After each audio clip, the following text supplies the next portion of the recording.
مدینہ کی خاموش رات۔ آسمان پر ستارے غیر معمولی طور پر روشن تھے۔ ہوا میں ایک عجیب سا وقار اور انتظار تھا۔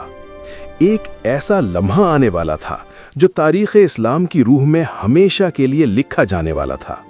یہ کسی بادشاہ کی پیدائش نہ تھی، نہ کسی فاتح جرنیل کی آمد۔ یہ اس بچے کی ولادت تھی جس کا نام صدیوں بعد بھی حق اور باطل کے درمیان سب سے مضبوط لکیر بننے والا تھا۔ وہ بچہ جس کے نانا صلی اللہ علیہ وسلم نے اسے جنت کے نوجوانوں کا سردار کہا۔ یہ کہانی ہے حضرت امام حسین کی پیدائش کی۔ یہ وقت تھا ہجرت کے بعد کا مدینہ۔ ریاست مدینہ اپنی بنیادیں مضبوط کر رہی تھی۔ اسلام ایک مکمل نظام حیات کی صورت دنیا کے سامنے آ رہا تھا۔ حضرت محمد صلی اللہ علیہ وسلم نہ صرف نبی تھے بلکہ رہبر، قاضی اور قائد بھی تھے۔ مدینہ کے گلی کوچوں میں وحی کی روشنی پھیل رہی تھی، دل بدل رہے تھے اور تاریخ ایک نئے دور میں داخل ہو رہی تھی۔ اسی دور میں حضرت علی اور سیدہ فاطمہ رضی اللہ عنہا کا گھر ایمان، تقوی اور محبت کی مرکزی علامت تھا۔ 3 شعبان سن 4 ہجری سیدہ فاطمہ کے گھر ایک نورانی بچے کی ولادت ہوئی۔ حضرت محمد صلی اللہ علیہ وسلم کو خبر دی گئی، آپ فوراً تشریف لائے۔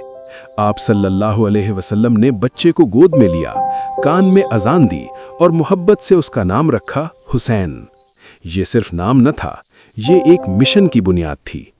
7ویں دن عقیقہ ہوا، صدقہ دیا گیا اور امت کو بتا دیا گیا کہ یہ بچہ عام نہیں ہے۔ وہ لمحہ جب نبی کریم صلی اللہ علیہ وسلم منبر پر کھڑے ہو کر فرماتے ہیں کہ حسن اور حسین جنت کے نوجوانوں کے سردار ہیں، اور ایک اور موقع پر حسین مجھ سے ہے اور میں حسین سے ہوں۔ یہ اعلان صرف محبت کا نہیں تھا، یہ مستقبل کی گواہی تھی۔ مدینہ نے سمجھ لیا کہ یہ بچہ امت کی تقدیر سے جڑا ہوا ہے۔ اگرچہ امام حسین رضی اللہ عنہ کی پیدائش نور تھی، لیکن وقت کے افق پر سائے بننے لگے تھے۔ نبی کے بعد امت میں اختلافات، اقتدار کی کشمکش اور اصولوں سے ہٹنے کے آثار آہستہ آہستہ ظاہر ہو رہے تھے۔ یہی وہ ماحول تھا جس میں امام حسین رضی اللہ عنہ کی زندگی ایک عظیم امتحان کی طرف بڑھنے والی تھی۔ حضرت امام حسین رضی اللہ عنہ کی پیدائش اسلامی تاریخ کا محض ایک واقعہ نہیں تھی، یہ اس کردار کی ابتدا تھی جو بعد میں ظلم کے مقابل حق کی سب سے مضبوط آواز بنا۔ کربلا سے پہلے امام حسین کا وجود ہی حق کا معیار تھا۔ ان کی ولادت نے امت کو ایک زندہ ضمیر عطا کیا۔ حضرت امام حسین رضی اللہ عنہ کی پیدائش ہمیں یہ سکھاتی ہے کہ عظمت شور سے نہیں، کردار سے پہچانی جاتی ہے۔ وہ بچہ جو نبی کریم صلی اللہ علیہ وسلم کی گود میں پلا، بعد میں حق کی خاطر سب کچھ قربان کر گیا۔